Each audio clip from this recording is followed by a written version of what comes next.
evening, all, and welcome to another edition of this podcast. My name's Adam Deval, the mental health warrior, and we're here to get people's stories heard and end this stigma finally. I am joined for the very first time because I've been after my guest for months to come onto the show, and I've finally got all my claws into it to come on. Not literally. Anthea, she's gonna kill me if I get this wrong. Anthea Morphitis.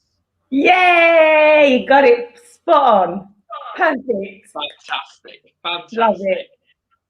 Now, she did send me a bio, and it was a pretty long, detailed bio, but I haven't got it in front of me. So that's where I've fallen on that one. So, all I've got to say is welcome, Anthea. Thank you, Adam. Thank you for having me. I really appreciate it. It's nice to connect with you again.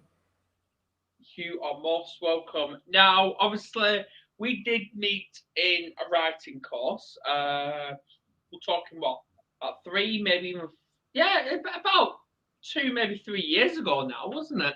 I think it was, 3 years ago. I think you're right. About 3 years ago. And obviously for everyone that's going to be tuning in tonight, please tell me who you are, where you're tuning in from, because it's probably going to be Australia, because I've got a lot of them on my friends list these days, and I've got them on the show a lot. And let's get your stories heard. It's been about 3 years, so all I've got to say is,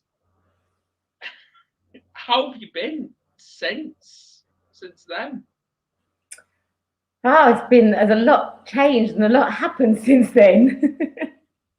Lots and lots has changed and lots has happened. So 3 years ago, if I remember rightly, I was actually running a dog boarding business up until last year when the COVID hit.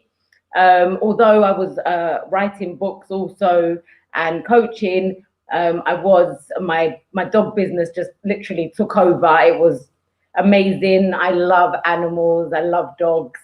So every time I was saying, right, I need to get back into coaching, I was just getting more and more business coming in. So I was like, okay, it was very difficult to walk away because I got to know all my little furry friends so well. I didn't want to say no to them. So but since then, obviously because of the whole COVID, it's completely shut down, and I moved countries. So and published some more books in between. So happy days. We'll get into the you becoming an author, writing your books a little later on. So obviously we'll just throw that out there right now. Quick fire questions to just brighten the mood and get some viewers in.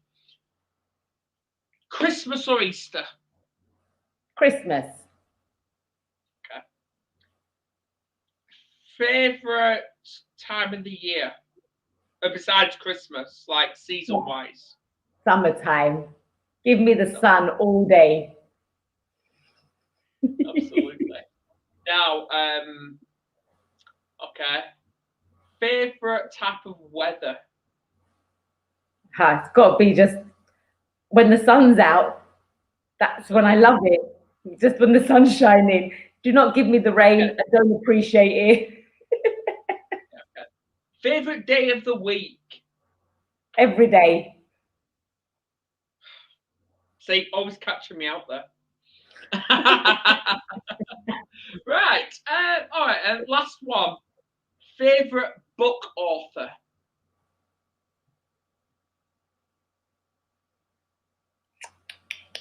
Favorite book author? No, you know what? It's got to be. I love Esther Hicks. Brilliant. Yeah. Fantastic. Now, we're going to start as well, like lead on to. Just tell the viewers a bit about who you are. For people that have never come across you before, they don't know who you are. You're a complete stranger on a podcast with a lunatic, and we just carry on. So, who is Anthea? Who is Anthea? Anthea is so first of all, I'm a mother of two. I someone who's just quite happy in life. I love the fact that I'm alive and here. That's definitely something. And I, in business wise, I'm an author, I'm a coach, and I'm someone who just is here and I'm on a mission to inspire people to awaken themselves to their inner power. That's what I'm really all about. I just want everyone to understand who they are, what they are capable of, and what they can do. And I think just before we come on live, you said anything is possible, and absolutely, that's what I'm about. I'm about just being happy, keeping uplifted, keeping a nice clear mind. And just becoming always thriving to be the best version of me. That's where that's what's really about. And being a mother has been the most amazing thing ever, challenging, but now they're grown up. I've got a 19-year-old and a 21-year-old. So I'm enjoying watching their decisions and where they're going in life as well. So yeah, that's really, I suppose, does that answer the question? Oh yeah, absolutely, in detail as well. Oh, good. So, oh, here we go. We're gonna hit you now. What was Anthea like in school? Was she Naughty. was she the smart ass? Was she the class clown? Was she the comedian? Yeah, the class clown comedian, stroke Why? comedian, and very, very naughty. Go on. Why? What have you been up to? What do you I get up spent to? most of my days outside the school office. I was always sent out of my classroom. Oh, yeah, by the time I'd got to sit down in the classroom, I was kicked out. I don't think I lasted more than 10 minutes. Always. I would have to spend most of my days standing outside the head office, just standing there, so bored with my life. Um, so I used to play truant at school all the time. I used to always bunk, get on get on trains and buses and travel into central London. So I spent if I could get away with like running out of school, I had a thing where I used to we used to have to wear a skirt. In the second school I went to, in the secondary school that I went to, we had to wear a kilt. And under my kilt, I'd wear trousers, I'd roll them up, I'd go into school, I'd sign my name, I'd wait for everyone to be in class, wait for the coast to be clear, and I would run, rip my skirt off, pull my trousers all the way down so that I've got my full trousers on, and I'd jump on the closest bus that I went past, and I'd go off on my journeys for the day. I didn't want to be held down, so I didn't want to stand outside the classroom. I didn't want to be shouted at, so I used to just take myself away from the situation and go and meet people all day. I was reported a couple of times by people around local parks because I'd be sitting around places. Police would come along, take me back to school. So yeah, is that really really bad? I could just imagine it now. Your kids standing behind the camera thing doing that. Yeah, when I used to say to them, "You've got to be a bit good at school," go, "Mum, you was never good at school." I was like, "Yeah, but that's me. This is why I done it, for you not to do it. So you must enjoy school." Yeah, Okay. so I didn't like being told what to do. I didn't understand why there was always someone trying to tell you whether you could sit down, stand up, wear your jacket, not wear your jacket, what time you could eat, what time you wasn't allowed to eat. I didn't quite get that concept. It didn't make sense. I used to think, well, you're not my parents, so how have you got the right to tell me what to do? I didn't get the concept. But yeah, I was very adventurous, and I'm still very adventurous. I haven't changed in that aspect. I love adventures. I would literally go and get myself lost. From the age of about 11 years old, I'd get on buses on weekends when I wasn't at school. I'd just get on a random bus and I'd let it take me to the last destination and then find another random bus, get on that, until I was completely lost and think, right, how do I get home? Okay. So yeah. If you have a chance of picking the Anthea up who you are now, would you put that Anthea back in school today? No. Why? I don't like the system. If you want to be blatant. Don't get me started, Anthea. Do not get me started. If there was no such thing as a system, and actually we had a bit more, if at school we were asked what do we want, what do we like, what things would we like to do, what would we like to learn, if we were asked those kind of questions, I think I would have thoroughly enjoyed it, because I loved the people I was at school with. We had, when I was at school, we had a lot of fun when I wasn't in lessons. But being that kid that was standing outside a classroom all day wasn't fun. And I just didn't understand why that was how it was dealt with, or having to write lines of, the same sentence, or having to colour in these little squares, and have this whole A4 paper and have to colour in every little square. Like, that's not going to stimulate me in any way, shape, or form, and it didn't. So if I could go back and there was a better system in place, not no system, but a better system in place, I think I would enjoy it. I think I definitely would enjoy it. And if I had the choice to learn the subjects I wanted to learn, I think it would have been fun, because I love learning. There's not a day that goes past now as an adult that I don't learn. I'm always learning something new, and I love that. But school did not pull that out of me. It suppressed that in me, actually, massively. So, yeah.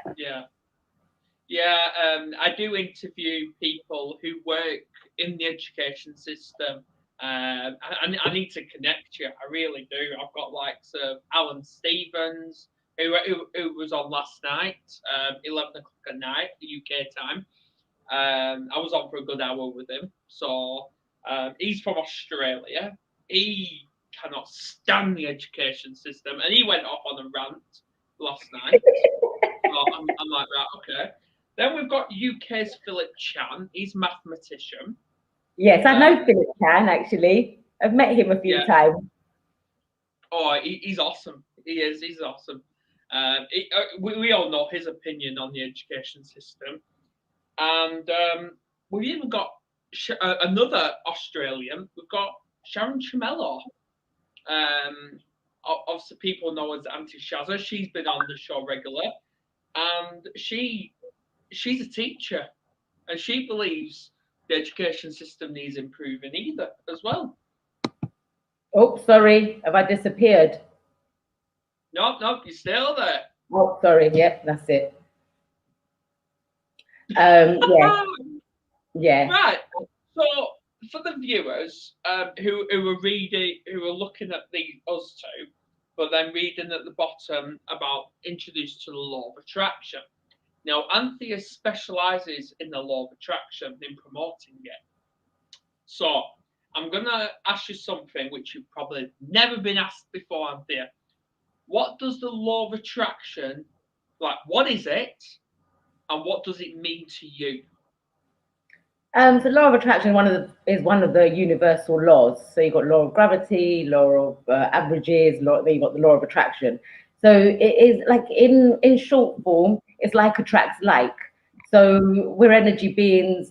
Well, my perspective, or how I see things, energy beings attracting to ourselves 24/7. So we're like with this big magnet. So our thoughts and our emotions attract to us what we're thinking and what we're feeling continuously. So what it means to me is that it gives me the power and control to think what I want to think and what I want to do in my life. So it makes me very aware of what I'm thinking. It makes me very aware of how I feel. It makes me very aware of, of the people around me, how anything is in my life. Because I know in myself that if I'm thinking really, if you're thinking like thoughts that are very, let's say, detrimental to yourself, then you start feeling that way too. So your thoughts are like everything, like they're so important. And the importance of them is the fact that they do actually have an emotional response to how you feel. So if you're always thinking this is bad, that's bad, I don't like this, I don't like that, you're going to feel like absolute crap, which means you're attracting to you more people, circumstances, events that will mirror how you feel and what you're thinking. So yeah, it means a lot to me, because it's helped me define me, who I am, and life in general. And it's nice to be able to have that understanding of actually, and know when I'm feeling down, to see what happens on the outside, because to me everything that happens on the inside is reflected on the outside. So yeah, that's what the law of attraction is. It's like for like. It's how you think, how you feel, you attract that same circumstances, people, and events to your thoughts and your actions and your emotions. And that's why I describe this podcast with a title: how our mental health can benefit from the law of attraction, because it can, because everything starts with the mind. Absolutely, and I so agree with that. I've had many conversations about this, Adam, actually, because like in the workplace at the moment, well, lack of workplace, should we say, where people have been working at home and it's affecting their mental state, and that mental state is your thought process. So, if there's an understanding of how we function as human energy beings, then there's more of a chance that somebody who is going through mental health can actually help themselves. And look, it's not as straightforward as we're saying. It is straightforward as what you think and what you feel, but then obviously there's a lot of subconscious thoughts going on. There's things that we're unaware of in our mind. There's things that have been said to us in the past that we don't realize just sits in our subconscious mind and stops us from doing the things we want, or things that have been said to us that maybe like, you're stupid. If you've heard that a few times, then you feel you're stupid, and let's say you want to do a live, but you're going to feel inside you, you've heard it so many times that you feel you're stupid and you can't do that. Where actually there's a flip around where you can do that. And it's just been programmed in your mind to believe that you can't do that through so many different avenues. So yeah, I totally agree. It's something that it could be introduced very nicely into the mental health world, and an understanding of us in our thought process and our emotions I believe will make a massive difference to people in general. Exactly. Agreed. Now, okay, that's my cats fighting. Fair enough. Okay. Anyway, hey, you got to prepare for the unexpected these days. Absolutely. Now, I'm gonna lead on to what was, because you've gone through challenges yourself, and would you like to talk about them?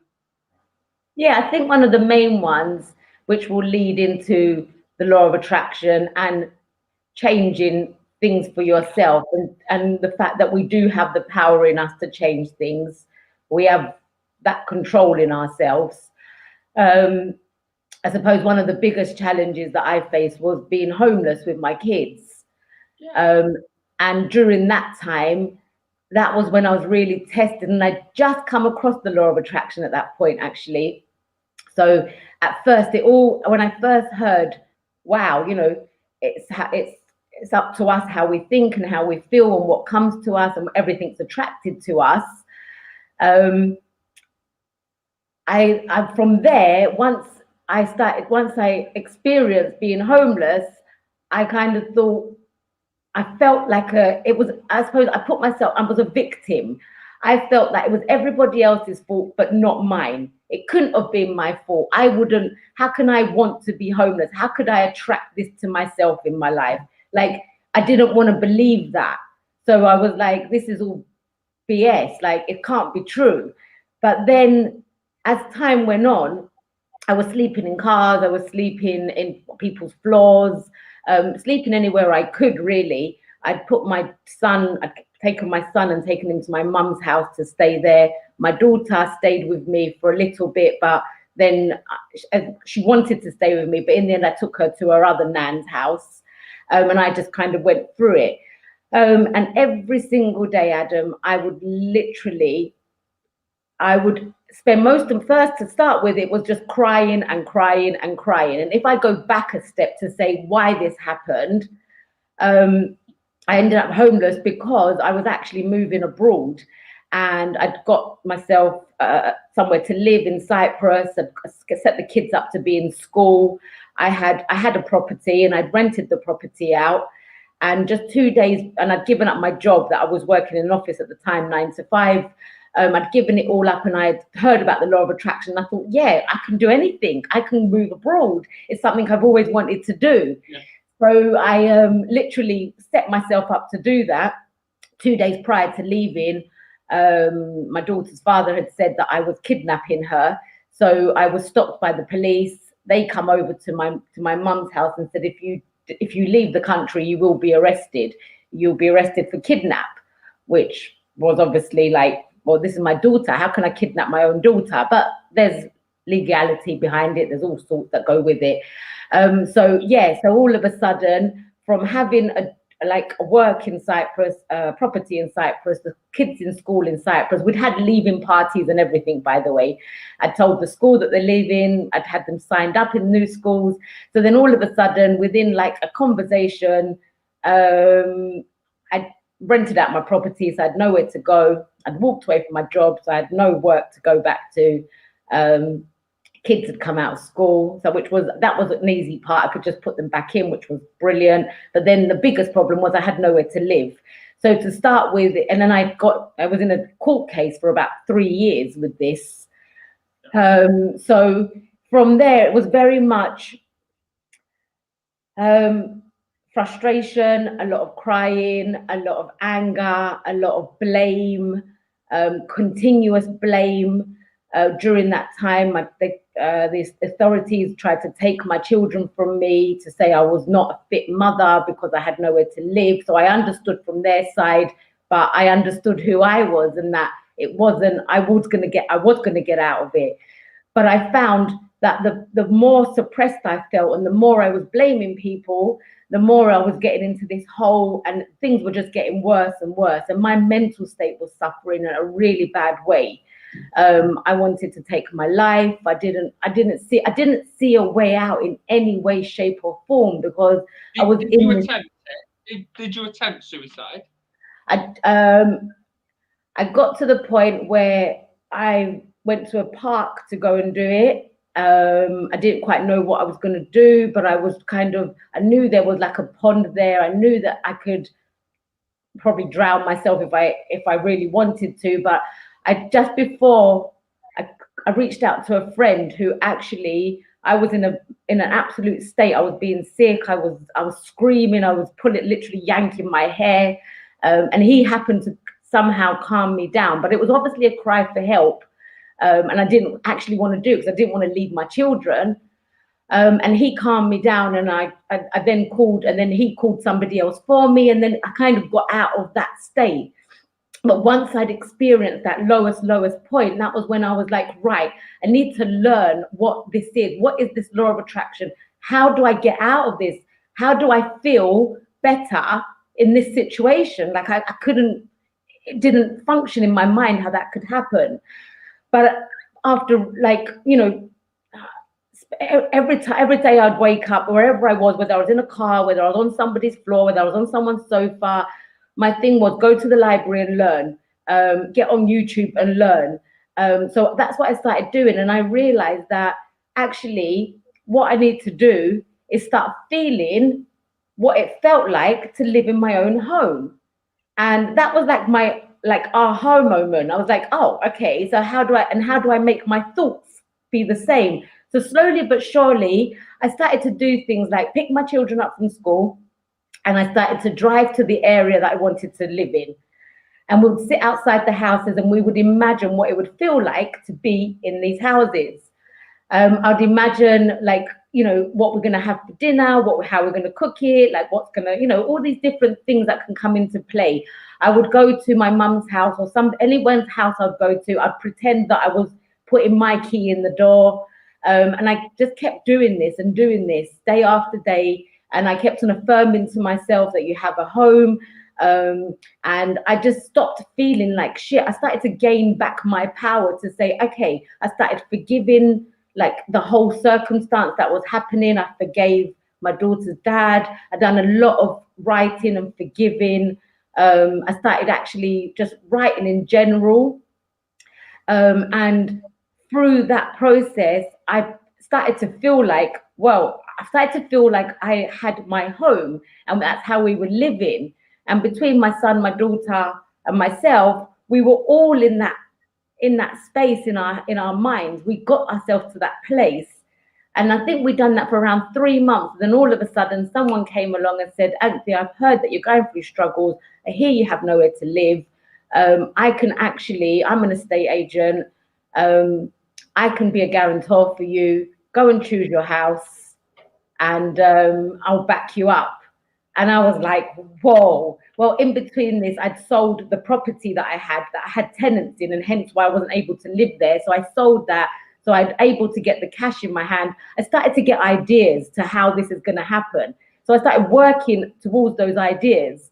And each idea was leading me to get my own place. And then right at the end, someone came along and said that to me. So within 3 or 4 months, I think we ended up in our house. But that was after like suffering mentally and emotionally for about 4 or 5 months, until I realized that there's there's things I have to do in order to get to where I need to get to. And one of the biggest things was forgiveness, and not to hate, and not to feel that anger in me, and to let it go. And I had to find different ways to do that. And I did. I was determined to do that, because all I wanted to do was just be at home with my children. I didn't want to live on people's sofas or sleep in cars or like do things that it's just doesn't make me feel good. But yeah, and eventually that's how I got out of it. And since then, that's when I started. As soon as I got into my house, that was it. I started writing. I wrote my first book. I was just like ecstatic. I wanted to tell people, and show how you can change things. And and it happened again. I ended up homeless again. And I had to understand, how did I end up back in this again? But it was because there were still unresolved issues in me. And sometimes I do feel you have to live things again in order to learn the lessons. Yeah. So and then I just become more and more clear on how to do this. It become more of a fun process, actually. I had a lot more fun with it. And I ended up actually living in a hotel. I was like, I'm not doing this again. I don't care if I don't. I'd done everything in my power to make sure the money was coming in so I can pay for a hotel every night, so that I had my own space. So that time was short-lived, because it was only, I think it happened, I went like that for about 3 months or so. Because I started to understand how I could do this. I thought, I've done it the first time, I can do it again. And since then, I just want to scream at the top of my lungs to everyone that you can actually change any circumstance around. It doesn't matter how bad it looks. You just have to start. You just have to get clear. What do you want? Where are you going? Get rid of any anger that you have towards people, and start to send love out, and actually claim your own power back, man. So exactly. Yeah. Exactly. And while you was just telling that story, there's only one saying that was going through my mind there. The definition of insanity is doing the same thing over and over again to expect a different result. And that's Yes. what you did. Yes. You have to change what you're doing. You have to change what you're thinking. Well, in order to change what you're doing, you change what you're thinking. You change how you feel. And there's this thing that I hear all the time, like, just feel what it feels like. And people go, well, how do I feel what it feels like if I don't have it? We're all actors and actresses. We can do this. It's just a matter of pretending. And as you pretend to yourself, you start to believe it. And once you believe it, that's when you start taking the right actions to do what you need to do. But if you keep doing the same thing and expecting different results, it's not going to happen. And then you go, why me? Well, actually, it's not the victim. You're not a victim. You're just not. You can get out of this. It doesn't matter what it is. You can get out of it.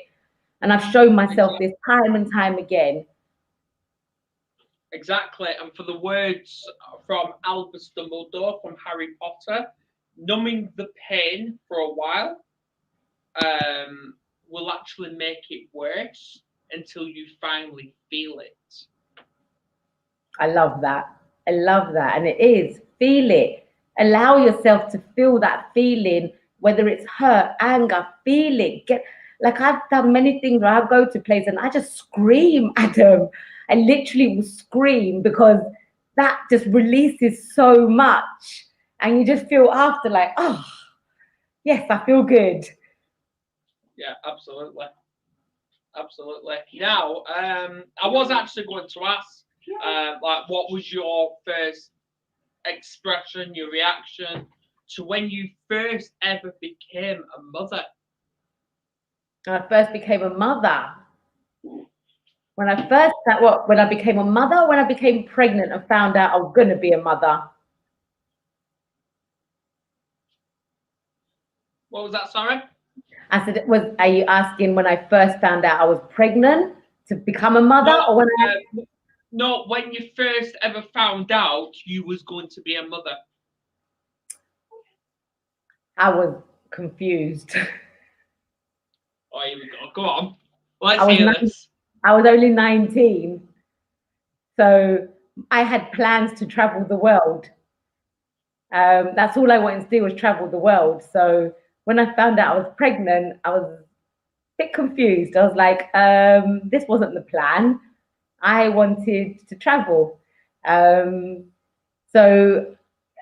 But straight away, I knew that I felt a connection straight away. And I knew that actually there was a reason for me being pregnant, probably because I was quite a wild child and I needed to be tamed in some way.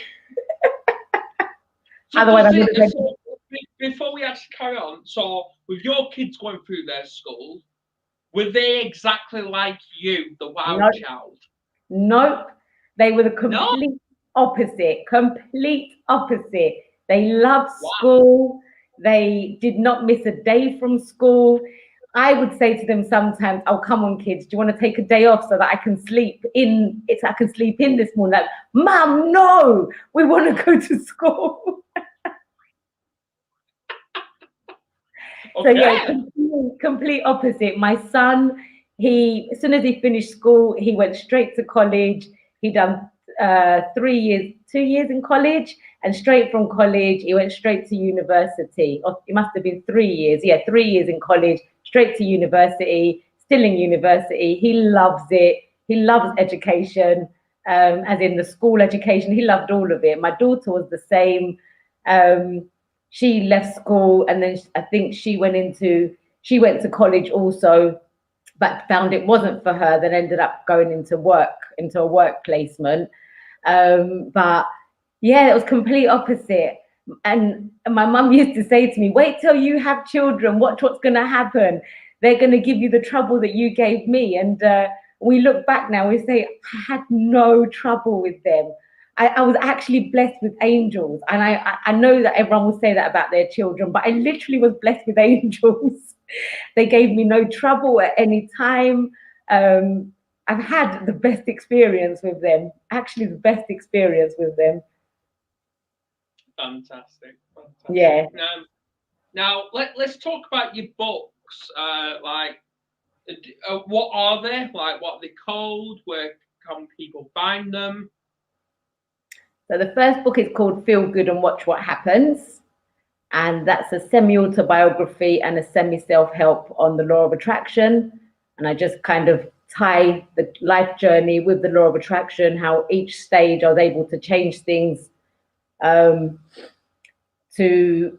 where I am today. Well, up until that point in 2014, and that's on Amazon. Also, the second book was Your Law, the Practical Guide to Applying the Law of Attraction. And that is a 6-step system to help people get in the right mindset to achieve the things they want in life, using obviously the law of attraction. But actually with that one, I kind of went off the back of The Secret to see what the problems, the secret people were finding with The Secret, to what they felt they weren't getting from it. Because I know a lot of people, I mean, it's a brilliant book, brilliant movie, can't knock anything about it, but people felt quite, well, what do I do next? Or how do I make this work? So I thought I created a system that can actually help you do that. And then I've got another book called How to Reset Your Mindset and Attract It All with the Law of Attraction. And that's also on Amazon. And there's another one that's in the making from what we've done together, actually. And that one, I'm kind of going between my titles on that one. So I'm not going to give you a title just yet. I'm going to let that one be a surprise. Yeah. Secret. But it's got another system in it again. And actually, it's towards women.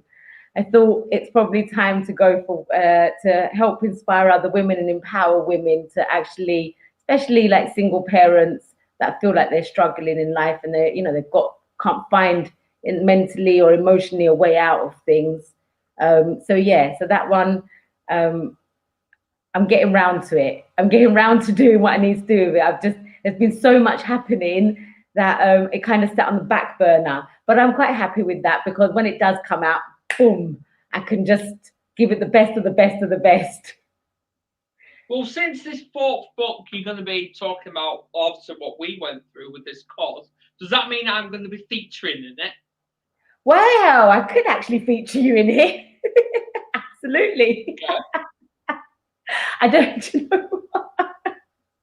you know what? I wonder if I did.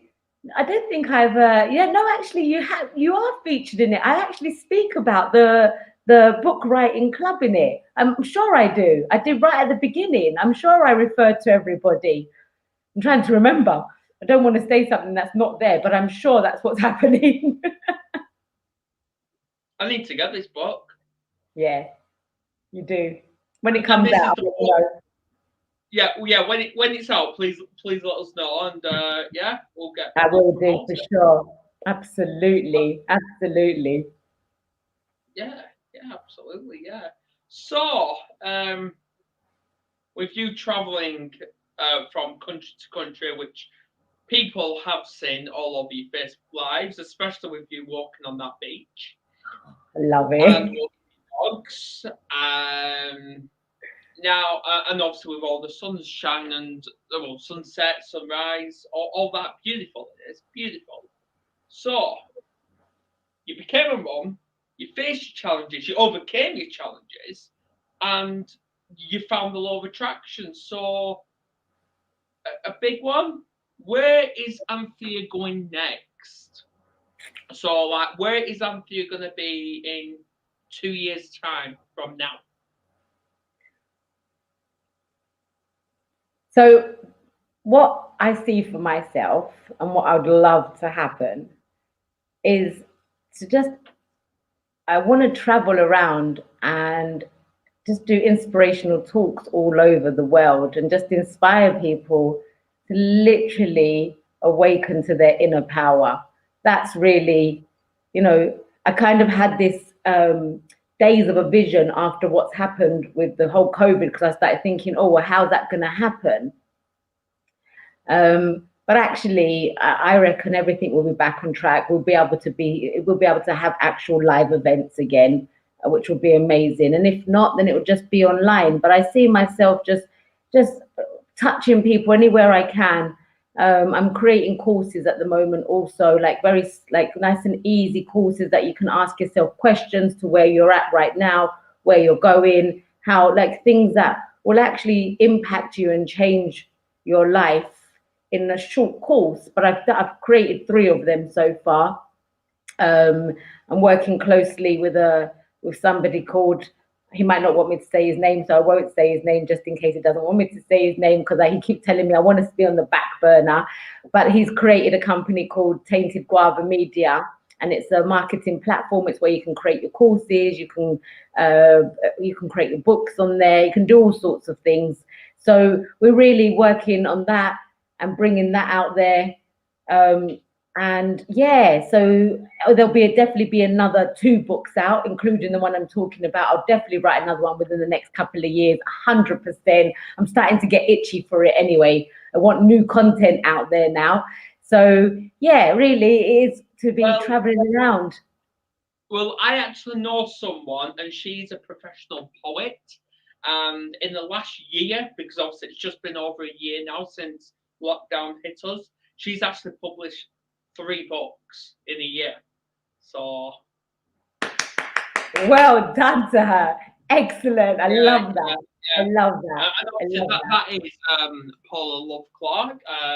She has been on this show also a few times. So yeah. I love there that. You go. I love that. Now, brilliant. All I've got to say is thank you for coming on. Oh, you're so welcome, and thank you for having me. Like, I really, really appreciate it. Like, honestly, it's been fun. It's been good. You are most welcome, and please don't be a stranger. I will want to bring you on again at some point to talk about the mindset.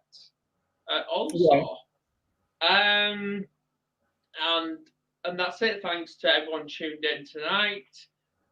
Please share this in awareness because law of attraction is critical, especially during these difficult times. And all I've got to say is I will be ending this podcast now. Please tuning in just 2 hours, just under 2 hours from now, when I've got Miss Staying Alive. That's how I'm going to be introducing her.